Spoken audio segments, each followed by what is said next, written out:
Vale, pues comenzamos el encuentro de diciembre de juegos de apego para familias, especial para Parla. Hoy estamos, ahora mismo acaba de entrar Leti y estoy yo. Em, Como ya os decía en el encuentro anterior, estos espacios son muy enriquecedores cuando podemos tratarlos para ver situaciones prácticas, ¿no? De, pues, qué cosas pasan en vuestra familia, cómo se pueden, pues, gestionar esos conflictos desde esta, como de esta mirada del juego terapéutico.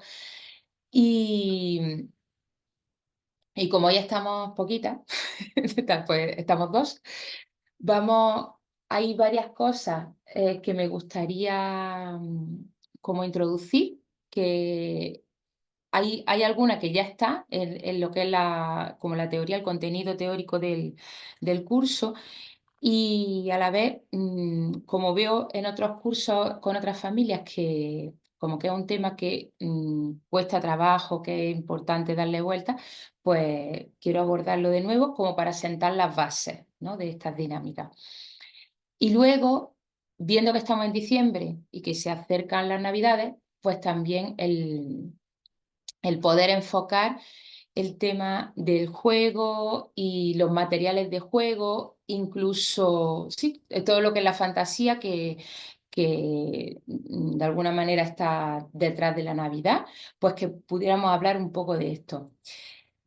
Este tema, se lo comentaba antes a Leti, este tema de la Navidad y de cómo gestionamos la fantasía, ¿no? Todo lo que es la historia de la Navidad y demás, lo quiero tratar con el mayor cuidado posible y a la vez, si vais a escuchar este encuentro con vuestros hijos o vuestras hijas delante, pues para asegurar que bueno, como que lo que es vuestra tradición está lo más cuidada posible, pues propongo que, bueno, que sea un audio más adulto, más que lo estéis compartiendo con los niños y con las niñas.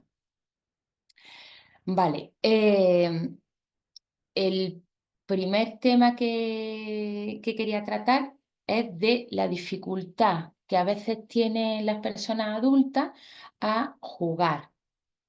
¿Vale? Y este es como el primer obstáculo que a veces nos encontramos cuando queremos implementar como la teoría de los juegos de apego en nuestra crianza o en el ámbito educativo.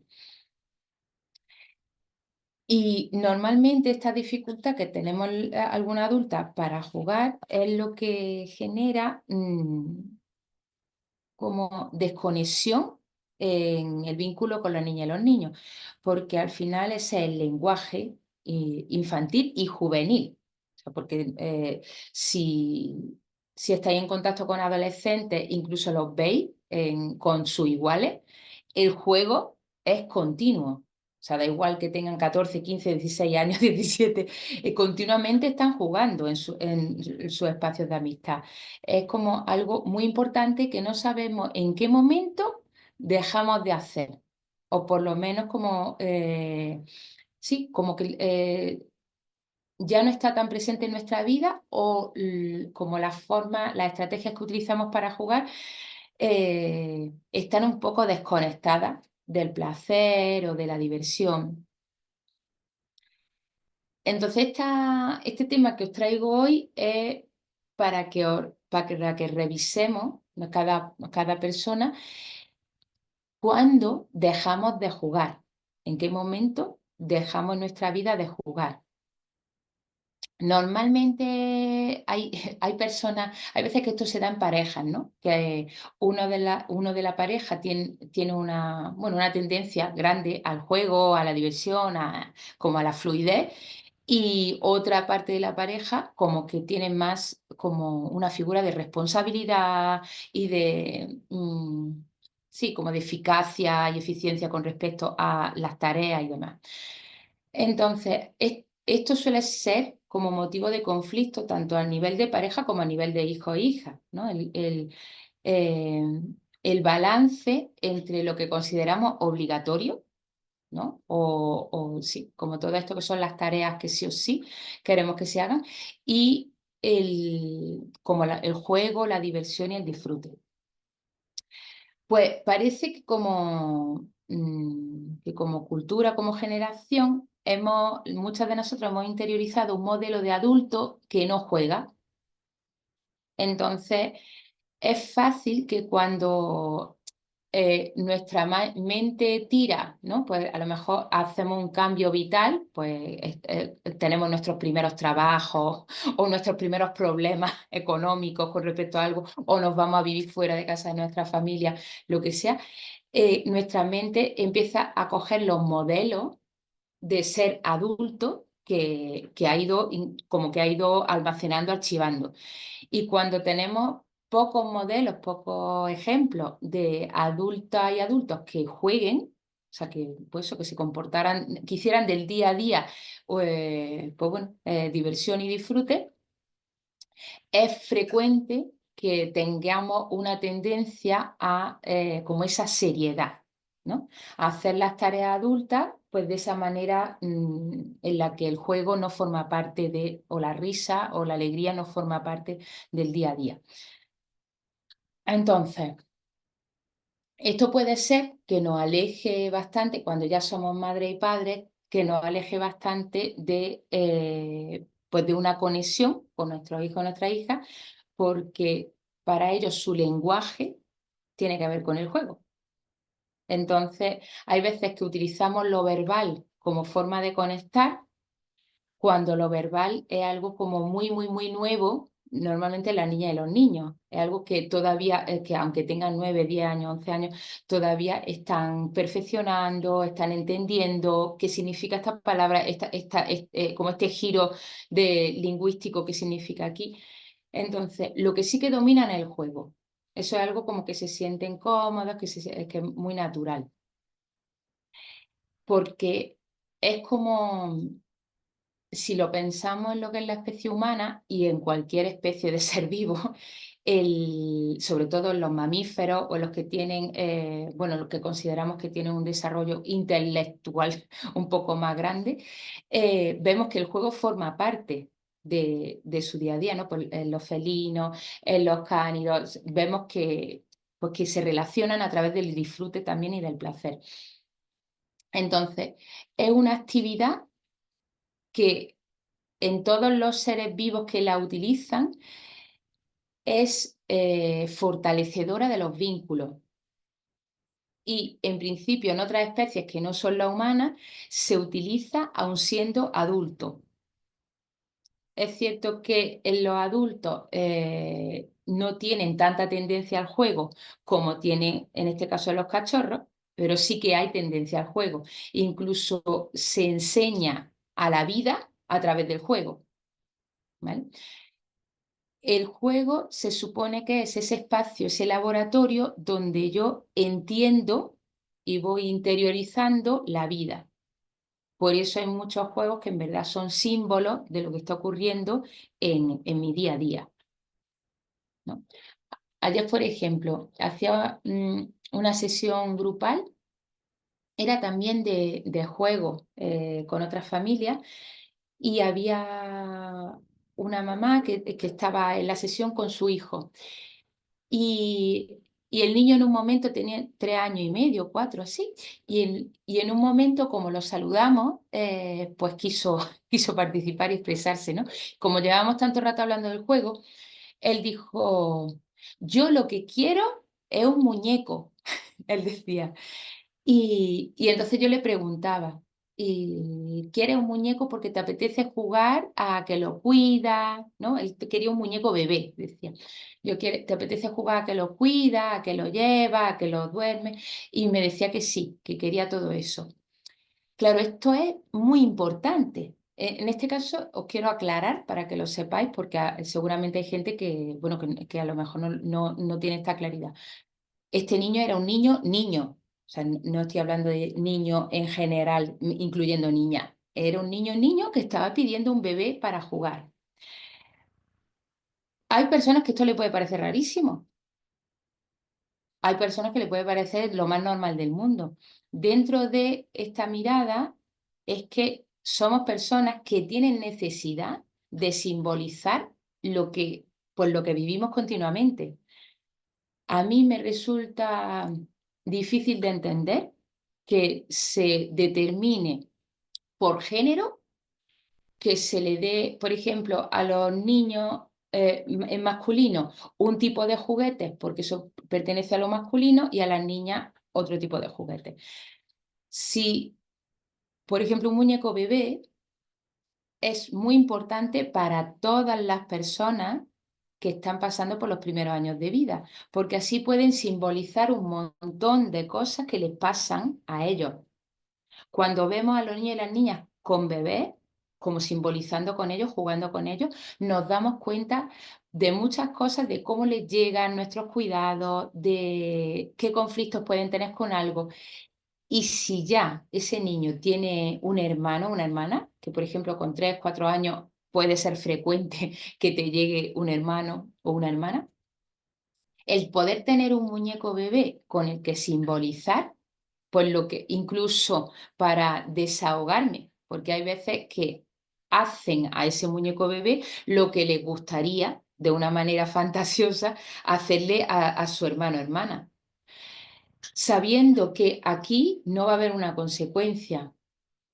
Y por eso es muy importante que esa teatralización, que esa dramatización se pueda hacer sin juicio, para que esto, bueno, como poder observar cómo utiliza los materiales de juego, porque todo eso habla de situaciones reales que le han podido ocurrir, situaciones imaginarias que le rondan la cabeza, cosas que le dan miedo o que le preocupan. Entonces, cuando podemos observar el juego infantil con o sin materiales, tenemos un espacio de observación maravilloso donde entender muchas cosas que le están ocurriendo, ¿vale? Es cierto que también hay que saber leer, porque si no nos podemos preocupar.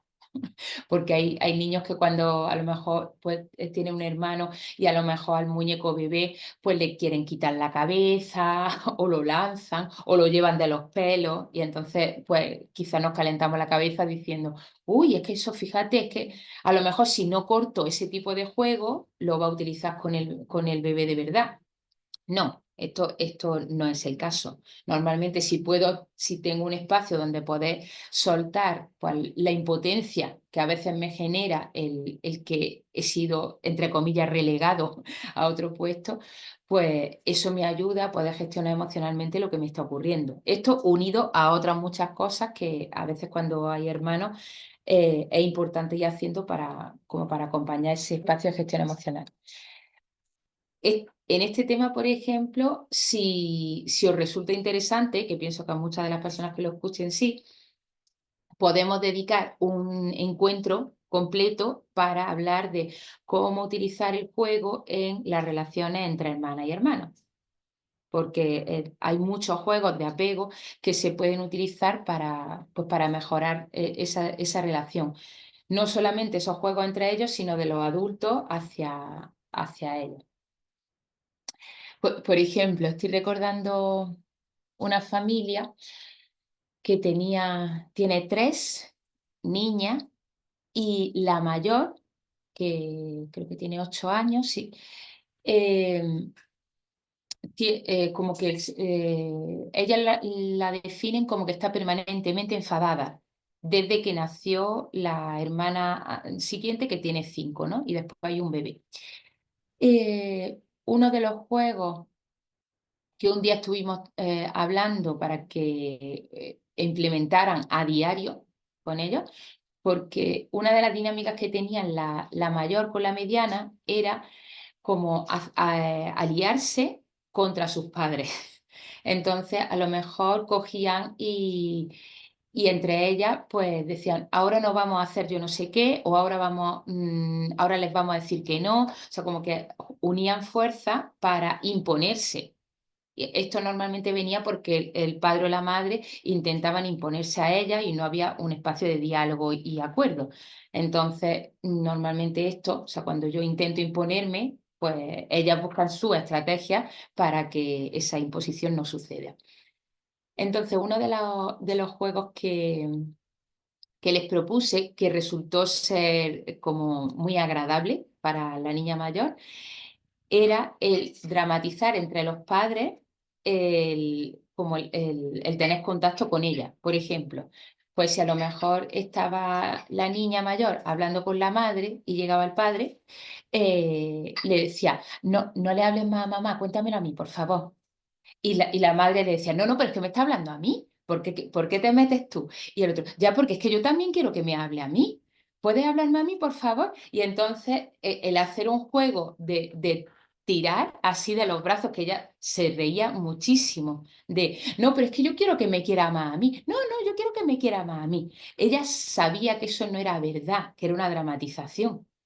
Y a la vez ese juego de se están peleando por mí le hacía mucha ilusión porque como eso ella lo vivió los primeros años de vida, esas ganas, ¿no?, de los adultos de estar con ella continuamente porque era la primera. Entonces, cuando ya llegó la hermana, esto ya no sucedía.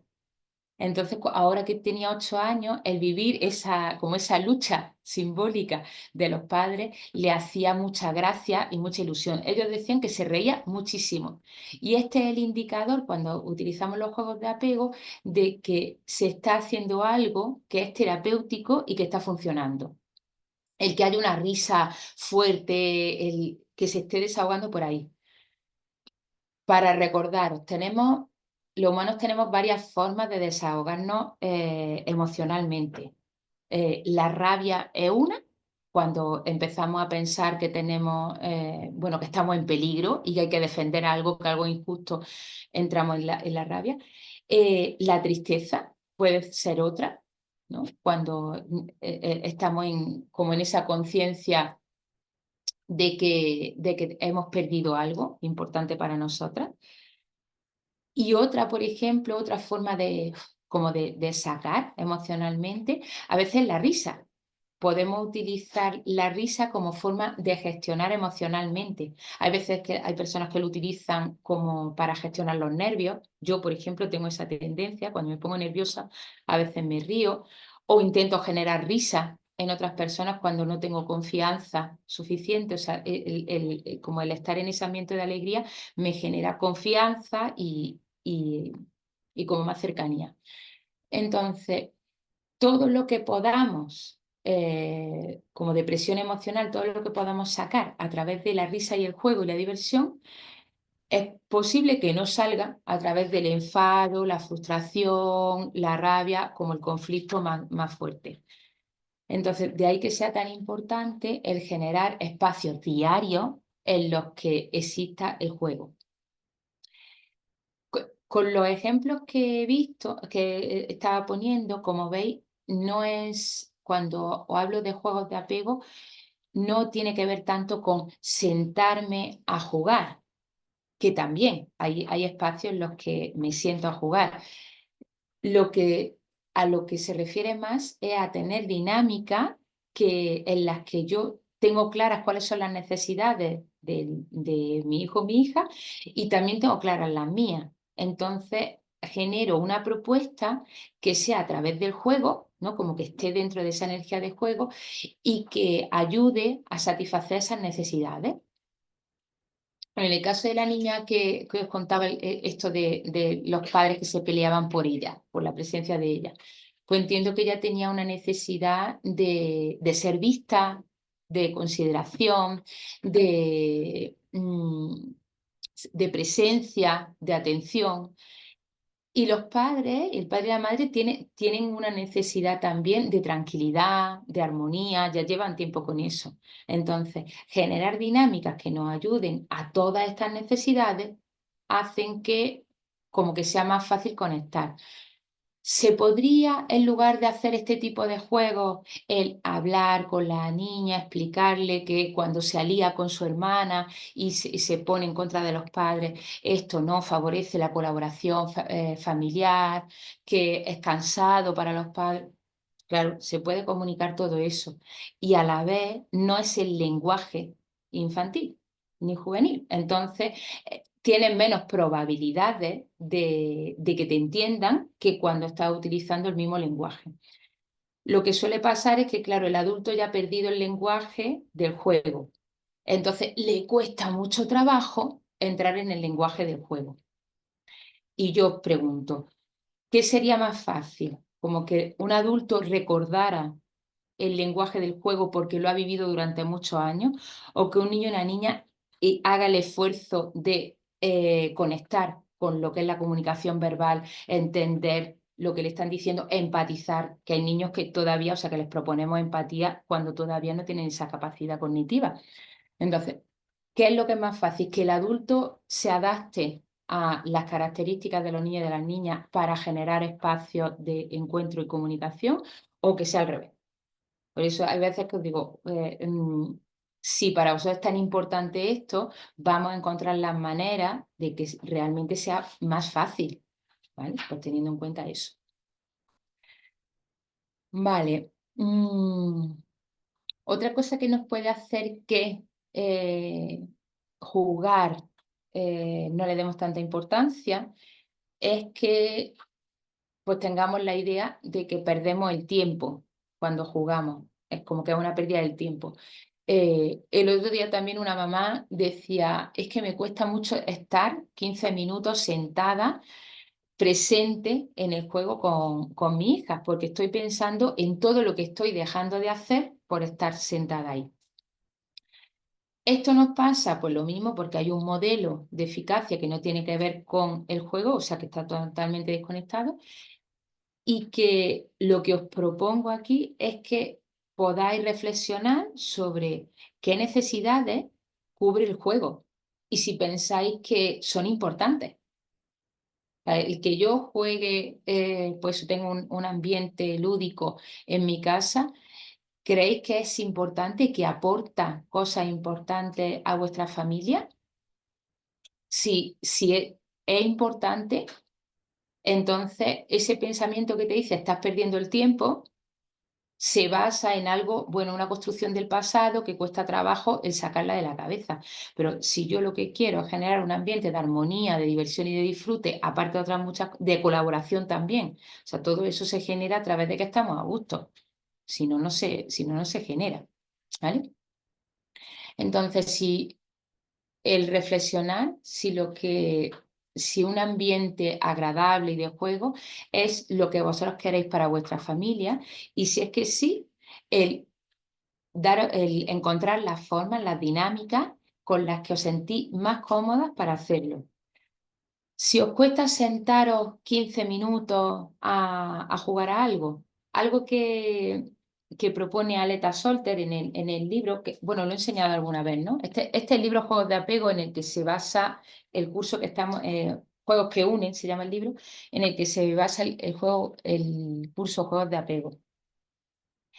Y, y ella propone que acotemos un tiempo. O sea, que si yo como adulta me cuesta trabajo estar sentada indefinidamente jugando, hay otros adultos que no le cuesta ningún trabajo, ¿vale? Pero hay adultas que sí, que le cuesta trabajo.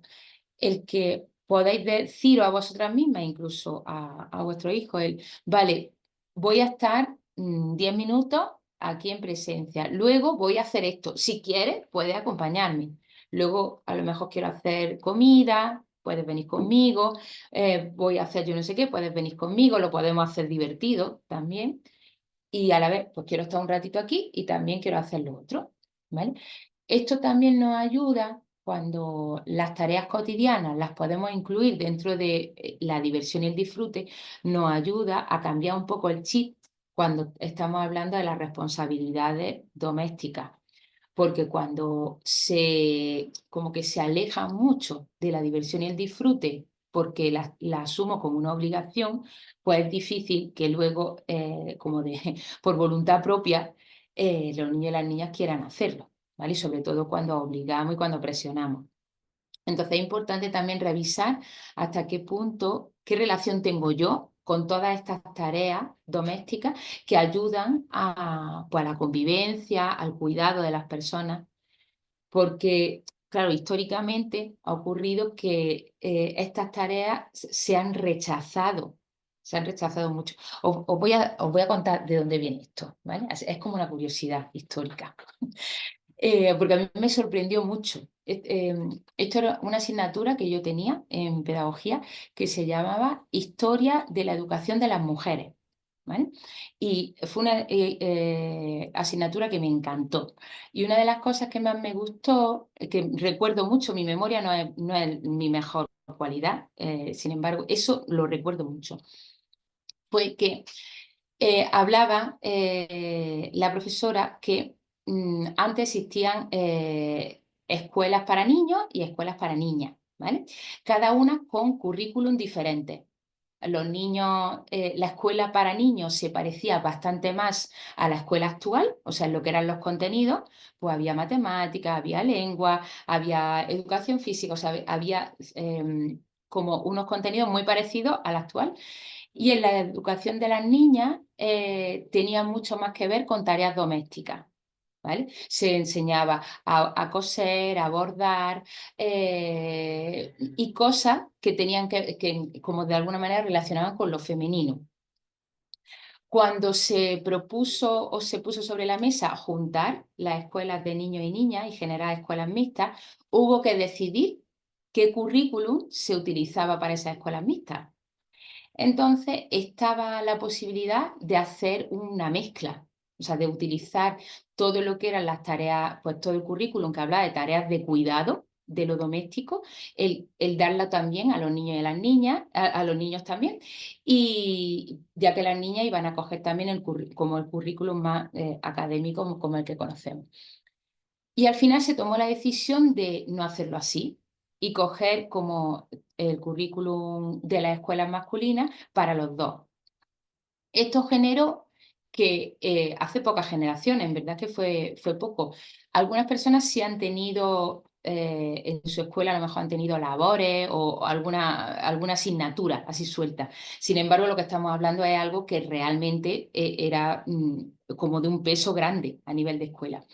Entonces, esto es lo que ocurrió fue que nació una generación de niñas en las que más o menos, o sea, las personas que estamos ahora entre 50 y 30 años y después, em, en las que nuestras madres sí fueron educadas en ese formato de escuela en el que se generaba como ese gusto por las tareas domésticas, pero nosotras no. Entonces, al rechazarlo a nivel de la escuela, también a nivel intelectual, incluso nuestras madres, también era como, ay, niña, hija, tú estudia y sácate una carrera, haz tus cosas, pero, y como que esto, ya que era rechazado a nivel social como para que estuviera en la escuela, no era algo valorado.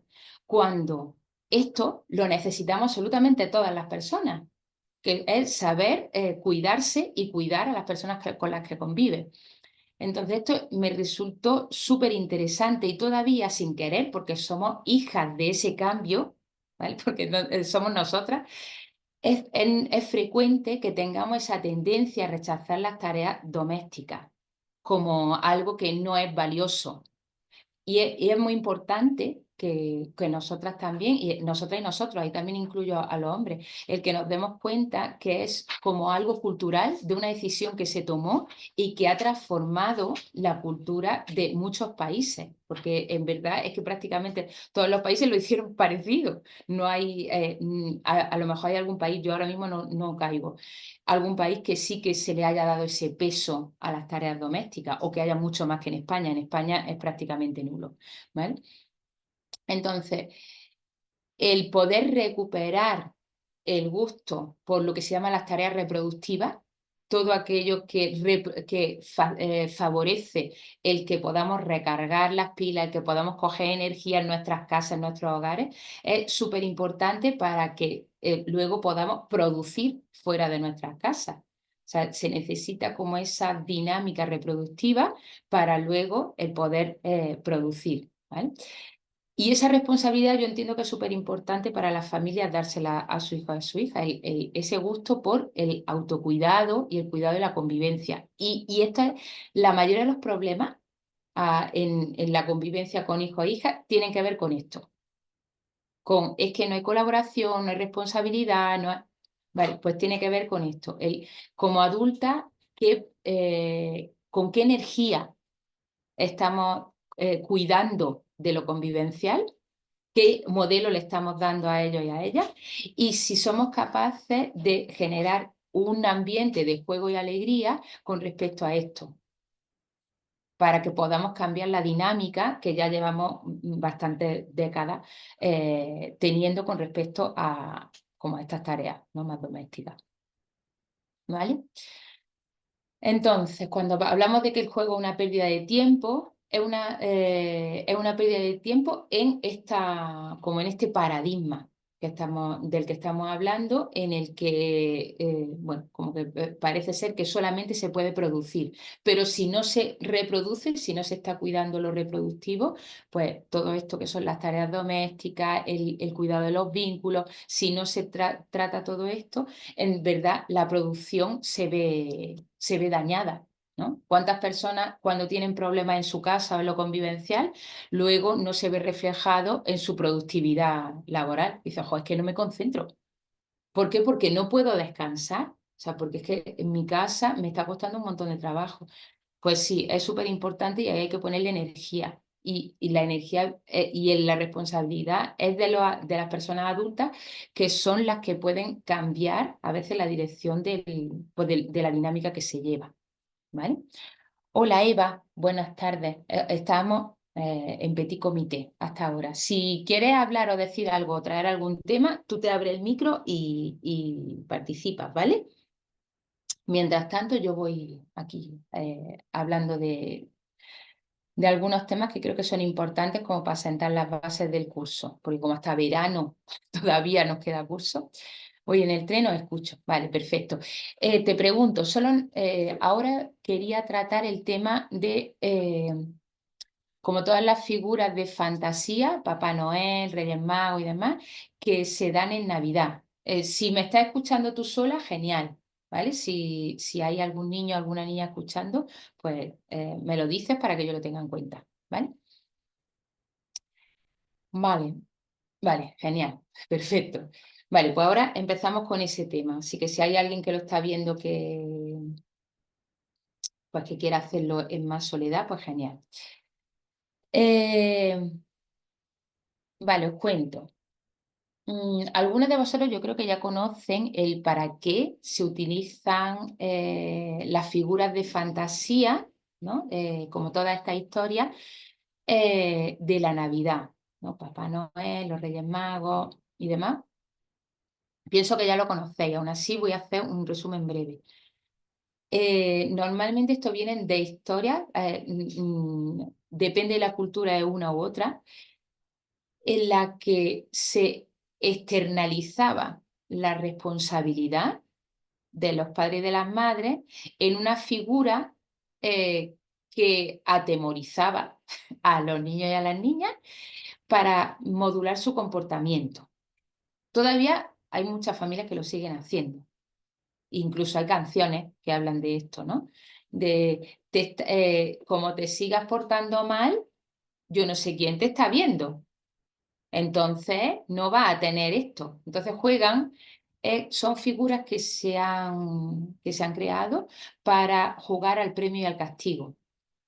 En lo que sería la no violencia, todo lo que se basa en los premios y los castigos es violento, porque se basa en que yo determino o alguien determina lo que está bien y lo que está mal.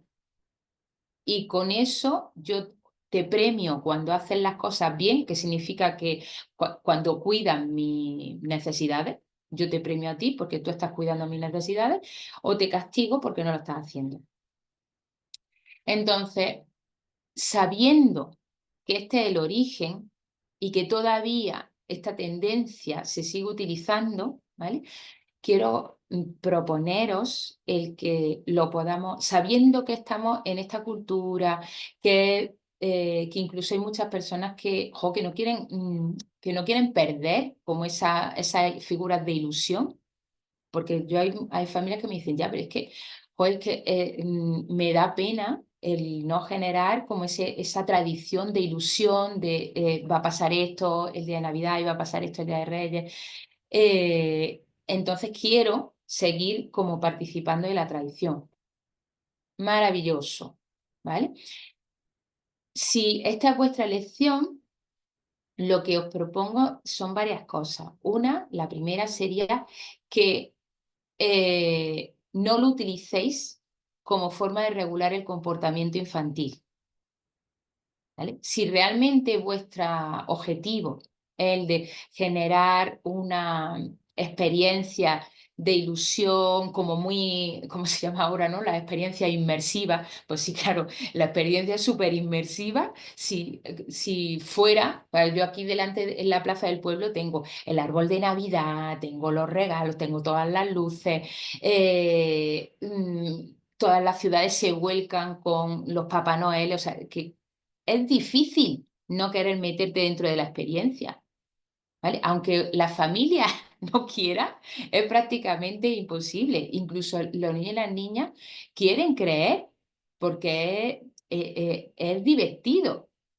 Y esa fantasía a todos nos ha gustado, el creer en cosas que, aunque no sabíamos si eran verdad o no, pero nos ayudaban a algo, ¿vale?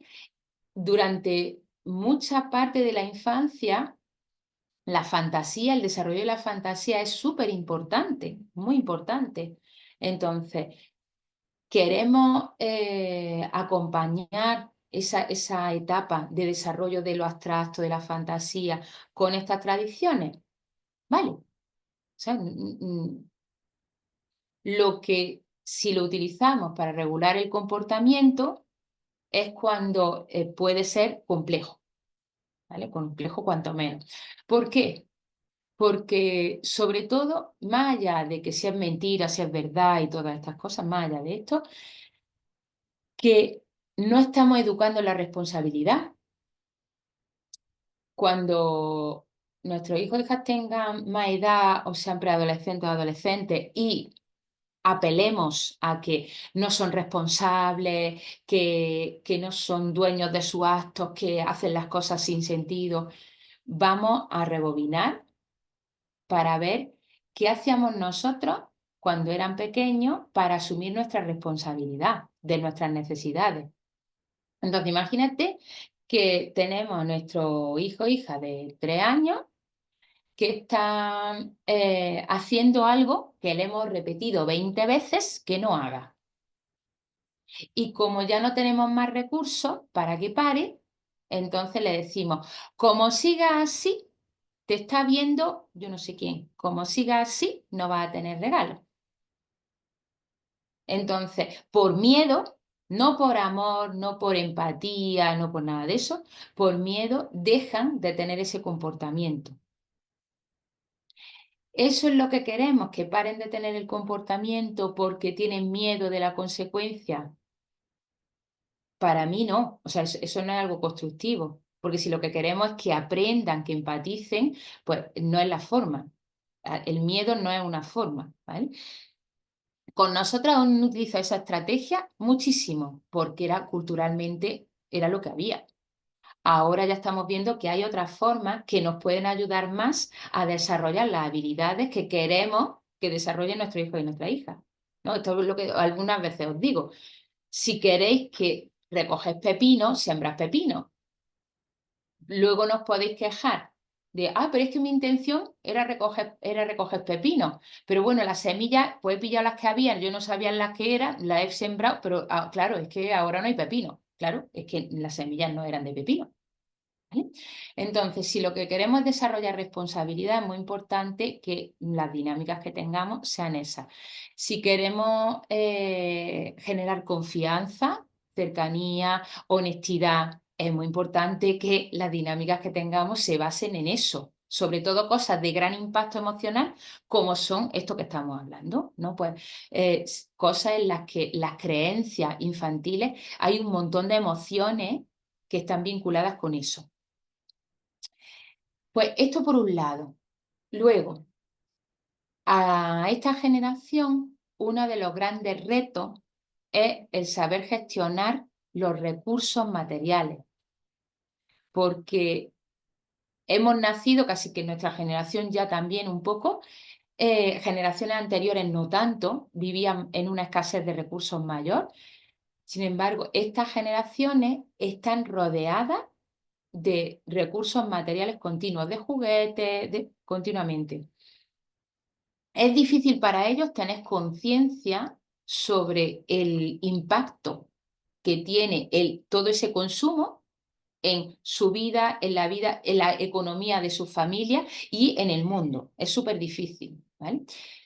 Cuando yo pienso que todo lo que yo quiero me lo trae algo y que si no me lo trae es porque yo no he sido suficientemente bueno, es una locura. Porque hay veces que no tiene que ver con eso, que tiene que ver con la incapacidad económica de la familia o con que no ha encontrado el muñeco, porque has llegado tarde, porque vas hasta arriba y 2 semanas antes te has puesto a buscar el muñequillo que querías y no está. Ahora, ¿cómo le explica? No le puedes explicar eso para que empatice, porque va a pensar, claro, pues no me la ha traído porque yo no soy buena, porque tal, porque he hecho algo mal seguramente, cuando no ha sido eso. Entonces, generar esta figura es peligroso para algunas cosas. Por eso es tan importante, si la utilizáis porque queréis como esa experiencia inmersiva, el, el tener cuidado con todo esto, ¿vale? Porque si queremos, pues eso, responsabilidad con respecto a lo material, si queremos también, pues, como esa honestidad con respecto a ello, también es esa empatía, generar esa empatía con respecto a las necesidades de los demás, pues hay veces que utilizar esto como forma de regular el comportamiento no nos ayuda, ¿vale? Vale, eso por un lado. Opciones que a veces podemos tener. Una de las opciones que yo he escuchado más y que también he utilizado es la de ni confirmo ni desmiento. Es como no me posiciono. Si, si no hablo de creencia y solo hablo de algo objetivo, ¿vale? Nadie puede decir esto es verdad o es mentira. Esto existe o no existe. Yo no lo sé. ¿Por qué? Porque yo nunca lo he visto.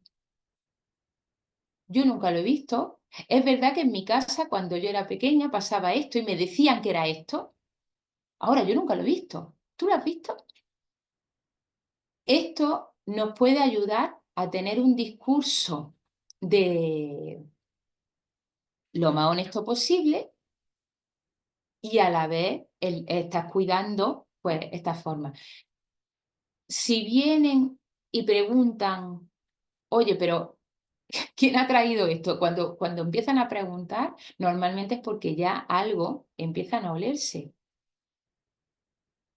Entonces podemos, ahí lo que queráis. Hay hasta dinámicas de personas que han, por ejemplo, que han creado una carta que habla sobre la responsabilidad colectiva de mantener la ilusión. Parece que tú ya te has dado cuenta bueno, has descubierto el misterio que había y ahora te toca decidir si formas parte de la tradición o si no. Si quieres ser una de las personas que mantienen esta tradición con ilusión, evidentemente, como ya he dicho, no siendo una excusa para controlar el comportamiento de los demás, sino como una forma de construir ilusión entre todas, o si prefieres soltarlo. Entonces, existen como caminos para todo, para, bueno, yo ya me he metido ahí y ahora me he metido en que sí, en que estamos en esa creencia, pero me estoy acercando al momento en el que se van a terminar enterando. ¿Qué podemos hacer? Pues, por ejemplo, esto puede ser, cuando vengan con eso, pues puede ser una forma. Yo recuerdo, mi hija está aquí, ella lo tiene ya más claro, tiene 9 años y medio. Y recuerdo conversaciones con ella que yo le pregunté, que hablábamos sobre si existe, y la recuerdo hablar con amigos, que decía, pero ¿tú crees que existen o que no existen? ¿No? La recuerdo en el coche, ¿no? Como hablando de eso. Y entonces decían, pero yo creo que sí, porque yo no sé qué. Y entonces ellos hablaban de algo, ¿no? De algo que habían visto, de algo que no sé, de algo que habían escuchado. Y cuando, si yo, por ejemplo, que yo no estaba queriendo quitar esa ilusión, simplemente pues formaba parte como espectadora de todo eso, me daba cuenta la riqueza de construcción de la narrativa que existía entre ellos. Y cuando a mí me preguntaban, yo le decía, ¿qué quieres que te diga? ¿Pero existe o no existe? ¿Qué quieres que te diga? Yo creo que no hemos tenido ninguna situación en la que haya dicho sí o no, así abiertamente. Siempre era, ¿tú qué quieres pensar? Da igual, ¿qué quieres pensar? Y recuerdo, prefiero creer. Genial, maravilloso. Yo hay muchas cosas que me autoconvenzo de cosas porque eso me dan energía. Hay parte de mi mente que me dice, bueno, pero eso no es del todo cierto. Digo, me da igual. Por ejemplo, una de mis creencias que para mí es cierta total, o sea, que no es en esto no existe dualidad en mí, es que todas las personas nos basamos en la bondad. Todas las personas tenemos necesidades súper importantes que cubrimos con nuestros actos. Los actos puede ser que no estén alineados con lo que consideramos bondad, pero sí que para mí, por ejemplo, para mí todo el mundo es bueno. Y me gusta pensar eso. Esa creencia la prefiero a esas creencias que muchas veces escucho de es que la gente es mala, si te pueden hacer daño van a por ti, porque sé que ese tipo de pensamientos generan en mí un montón de miedo, de preocupación y emociones que no quiero para mí. Entonces, ya que hay que elegir una creencia, prefiero elegir la otra porque me cuida y creo que cuida al mundo. Que luego puede haber alguien que haga algo y que de buena primera entre en conflicto con esa creencia, seguramente. Y si viera las noticias diariamente, estaría continuamente en conflicto, seguro. Yo me protejo de eso, ¿vale? Entonces, todos tenemos nuestras creencias y elegimos creer muchas cosas, incluso pues, con respecto a nuestra pareja, con respecto a nuestros amigos, con respecto a nuestra familia. Tenemos nuestro sistema de creencias. Entonces, ¿esta creencia es buena o mala? Para mí, ni una cosa ni la otra. Depende de cómo la utilicemos. Si la utilizamos para, lo que os he dicho, condicionar a la otra persona, pues es algo que no está escuchando. O sea, es como estamos utilizando mi poder como adulto para imponerme sutilmente a ti. ¿Vale? Entonces, mi propuesta es, si la queréis utilizar, maravilloso. Siempre y cuando sabes que tiene esas consecuencias de no vamos a poder a través de esto generar esa responsabilidad con respecto al consumo de lo material, porque no está relacionado la persona que regala con los regalos en sí, porque parece que hay un ente que es el que lo hace todo eso. Y luego pues lo que hablábamos del comportamiento, ¿vale? Que si lo enfocamos por ahí, pues puede ser un poco conflictivo. Eh, con respecto a lo que son este espacio de fiestas, creo que ya son unos cuantos los anuncios anuncios de esos de Navidad, de años anteriores, estos años, no sé, que han utilizado los deseos infantiles como forma de impactar en los adultos. Y que recuerdo es un anuncio, creo que era de IKEA, en el que le preguntaban a los niños y las niñas qué era lo que querían por Navidad, ¿no? Decían, venga, era algo así, como, imagínate, le vas a escribir una carta a los Reyes Magos o a Papá Noel y le pides todo lo que quieras, y ahora otra a tu padre y a tu madre. Y era curioso ese experimento porque a Papá Noel o a los Reyes Magos le pedían cosas materiales, a papá y a mamá no. Y esto es lo curioso de eso. A papá y a mamá le pedían tiempo, le pedían juego, le pedían risa. Y cuando le preguntaban a los niños y a las niñas que se lo explicaran, y entonces decían, es que trabajan mucho, es que ya no tienen tanto tiempo para jugar con nosotros, es que ya no hacemos tantas cosas juntas. Y esto es lo que realmente, si no puede a lo largo del año, por lo menos en este espacio, en estos espacios en los que tiene bueno, tiempo, intenta no generar como multitud de experiencias significativas que tengan que ver, pues vamos de viaje y vamos a este sitio, En principio lo que más necesitan es tiempo de calidad y de juego. O sea que dentro, si le podemos dar eso, pueden ser unas navidades memorables, aunque estén en casa. Si tenemos tiempo, pues eso, para jugar a juegos de mesa, para hacer juegos de contacto, de tocarnos, de reírnos, de tener tiempo para hablar, para todo eso, esto sería lo ideal. Por lo menos si le preguntáis, y si no, os propongo que le preguntéis a vuestro hijo y a vuestra hija, ¿qué cosas no materiales, o sea, que no sean juguetes ni nada de eso, te gustaría que te regalara yo por Navidad? Ah, no, pero no hace falta porque ya viene, imaginaos que Papá Noel, ya viene Papá Noel, vale, pero a mí también me gustaría regalarte algo, pero que no fuera algo que se compra con dinero. ¿Qué te gustaría? Y me encantaría que le dierais esa oportunidad, ¿no? Hace poco con mi hija hacíamos lo del calendario de Adviento y ella me pidió que hiciéramos vale, pues vale por esto, vale por lo otro. Entonces cada día le damos un vale. Y uno de los que más le ha gustado, la miro, ¿el que más te ha gustado ha sido el día del sí? Sí, uno de los que más le han gustado tienen que ver con el elegir sus propias cosas. Por ejemplo, el día del sí, que es una propuesta que, por ejemplo, Marshall Rosenberg, que es el padre de la comunicación no violenta, lo llamaba el día del capitán, porque entiendo que sus tres hijos eran todos hombres, eran todos varones, entonces lo llamaban el día del capitán, y era un día en el que uno de ellos decidía muchas cosas del día. Había cosas como muy básicas, que eso estaba acotado, que decían, mira, esto no se puede elegir. Pero desde qué se come, qué se hace luego por la tarde, cómo se reparte algo, todo eso estaba disponible para esa persona. Cuando, cuando generamos esta experiencia en la que le estamos devolviendo el poder y decimos, venga, elige tú. Así estamos construyendo responsabilidad y hay muchos padres y madres que no quieren hacer eso. Les da un miedo tremendo. Pues a mí me gusta ver qué pasa. ¿Qué haces cuando tienes el poder? ¿Qué haces con él?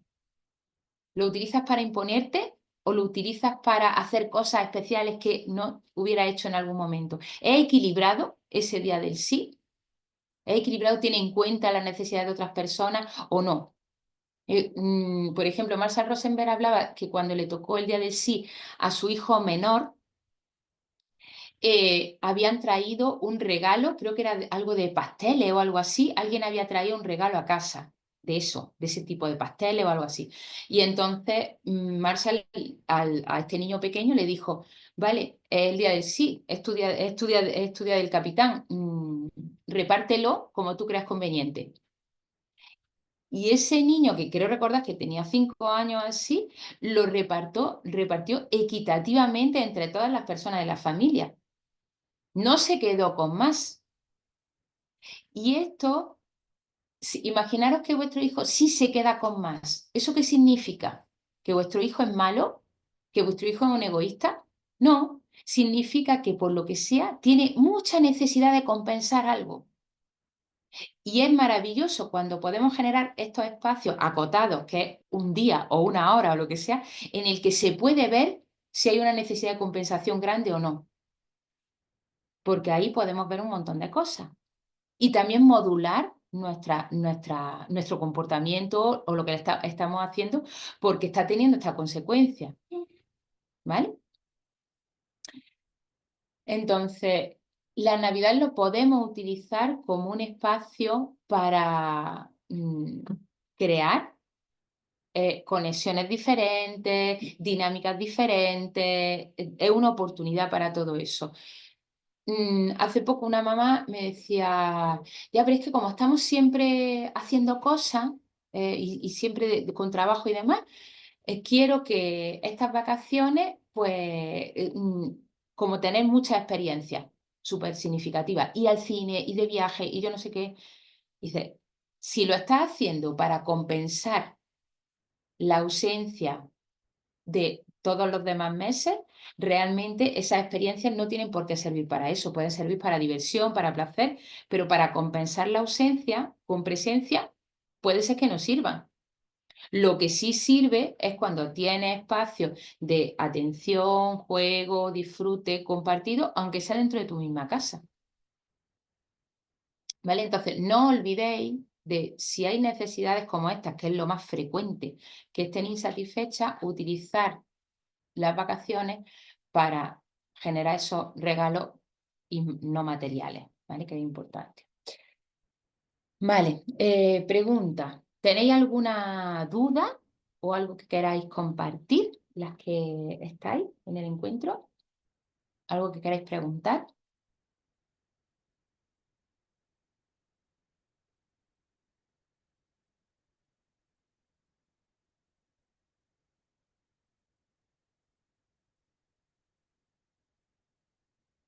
¿No?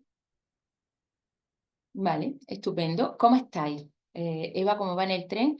Dice Eva, ¿cómo le dice a una niña que ya sabe que los reyes existen, que su hermano no le diga nada? Vale, vale, mira. Pues em, yo no tengo, hace unos años vi, es lo que decía Eva, que vi como un escrito, yo creo que se puede buscar en Google o por ahí, como un escrito que va a pasar, yo lo he visto como en varias versiones. Ahora, como no lo tengo, yo lo buscaría igual que tú, Eva, o sea, como que lo buscaría en Google. Y es un escrito que habla sobre esto, sobre que ha descubierto el misterio que hay alrededor de la Navidad y de la tradición, y que ahora tiene la oportunidad de ser parte de esa tradición y mantener la ilusión en su hermano y hermana, o de no hacerlo. Y aquí es como es un espacio de compartir y de hablar. ¿Vale? Fuera de esta estrategia que es la carta, a mí, recuerdo un vídeo hace poco que vi que salía un niño, en este caso me pareció que era bastante mayor, me parecía como de 12 o 13 años, algo así, que le decía a su papá, bueno, estos vídeos no sé dónde salen porque digo, ¿cómo están grabando cómo han cogido esta situación? No sé si le he dicho, espérate un momento, que lo voy a grabar desde el principio, porque digo, ¿cómo ha cogido este momento? Pero bueno, lo que salía en el vídeo era un niño que le preguntaba al padre, papá, eres tú, ¿verdad? Y el papá le decía, como que respiraba así hondo y le decía, sí. Y le decía, ¿cómo está? Y el niño, pues, bueno, se quedaba un poco así y le daba un abrazo. Y se quedaban en un abrazo, ¿no? Y después entiendo que le preguntaba cosas.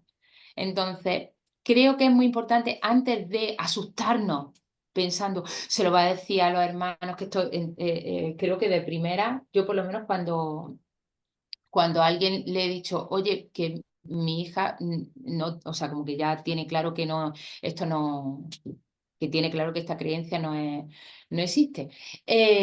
Lo primero es, oye, pero que no le diga nada. Sí, sí, sí. Sí, ella lo tiene claro.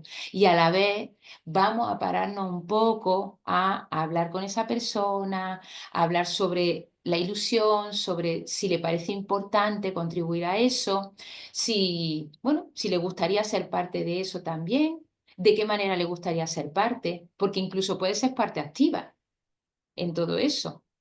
Entonces, si involucramos, si preguntamos, ¿cómo te sientes primero? ¿Cómo te sientes con haberte enterado de esto? ¿Estás triste? ¿Estás incómoda? ¿Te hubiera gustado que te hubiera dicho desde el principio que no era así? ¿O prefieres, prefieres cómo lo hemos hecho? Entonces, esto requiere una conversación privada con ella para acoger lo emocional. Y una vez que ya hemos acogido lo suyo, el impacto que ha tenido en ella y cómo lo ha gestionado, entonces ya le proponemos, preguntamos, oye, ¿a ti qué te apetece hacer? Yo como madre me gustaría, imaginaros que me gustaría seguir manteniendo la ilusión con tu hermano, pues hasta la edad que se enteren. ¿A ti te gustaría ayudarme con eso? ¿O cómo lo ves? ¿O prefieres, por ejemplo, mi postura de ni confirmo ni desmiento? Bueno, eso también es una opción, de yo no digo nada, ¿vale? También es una opción. Entonces, Eva, no sé si te ha aclarado esto, si te puede servir, no sé si lo puedes aplicar a tu situación.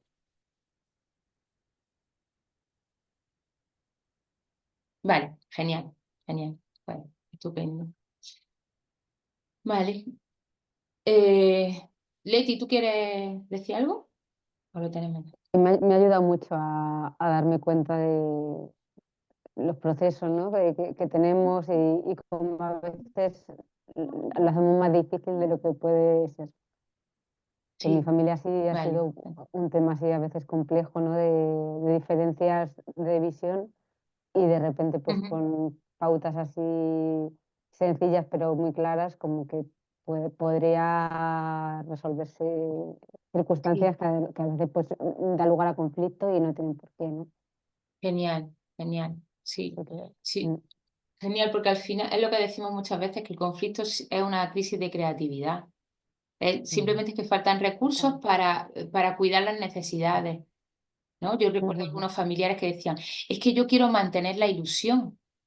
Para mí, desde muy pequeña, me ha gustado mucho, como toda la ilusión que generaba todo esto, y quiero transmitirle lo mismo a mi hijo, a mi hija.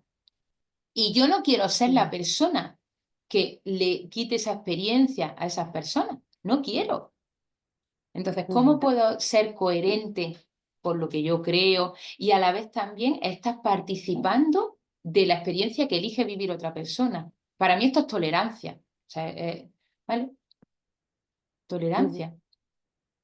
Pero sí que es importante encontrar formas con las que yo me sienta cómoda y a la vez que permitan a la otra persona vivirlo como quiera.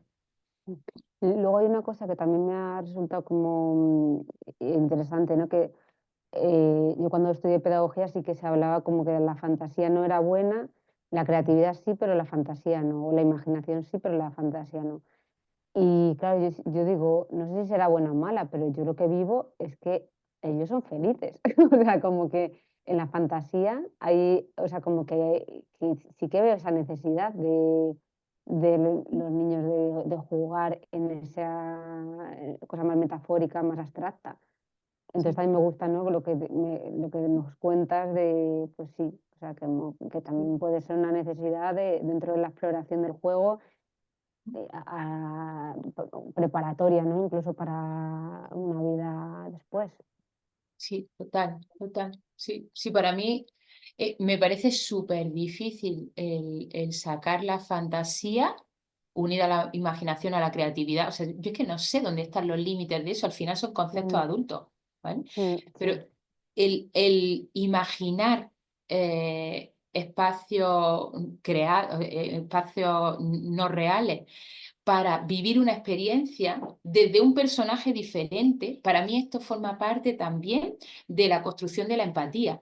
Cuando yo me puedo vivir dentro de personajes diferentes y experimentar algo desde ahí, eso me permite tener flexibilidad a nivel de mentalidad. Mi mente puede ponerse en muchas situaciones diferentes y puede Ujú, ponerse en la situación de un agresor porque estoy jugando a que yo hago yo no sé qué y yo soy, yo qué sé, un pirata, un soldado, no sé qué y hace yo no sé cuánto, o puedo ser víctima de algo porque, por lo que sea, necesito como es la riqueza de aprendizaje de esa experiencia. Entonces, el juego, y a través de la fantasía de lo simbólico, o sea, el juego simbólico es uno de los juegos de apego. Para mí es ser la antesala de todo este juego de fantasía, porque estoy utilizando símbolos continuamente. Entonces, todas estas creencias navideñas son símbolos al final.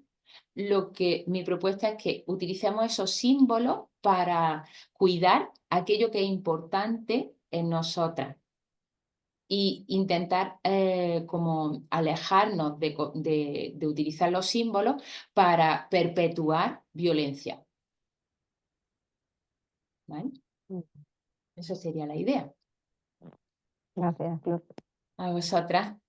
Bueno, os doy las gracias por acompañarme, porque si no, claro, esto es un monólogo, que aún así ha sido bastante monólogo, pero me sirve que, pues eso, que haya un poco de feedback, me gusta mucho cuando lo hay. Así que muchas gracias a vosotras por estar también. Y nada, el mes que viene, si os apetece a más, pues entráis en enero. Y a vosotras, si os apetece venir, pues yo encantada de encontrarme regularmente con vosotras. Que tengáis unas bonitas fiestas y la podáis disfrutar a vuestra manera. Para ti también, Flor. Muchas gracias. A vosotras, un Un abrazo abrazo. grande. Hasta luego. Adiós.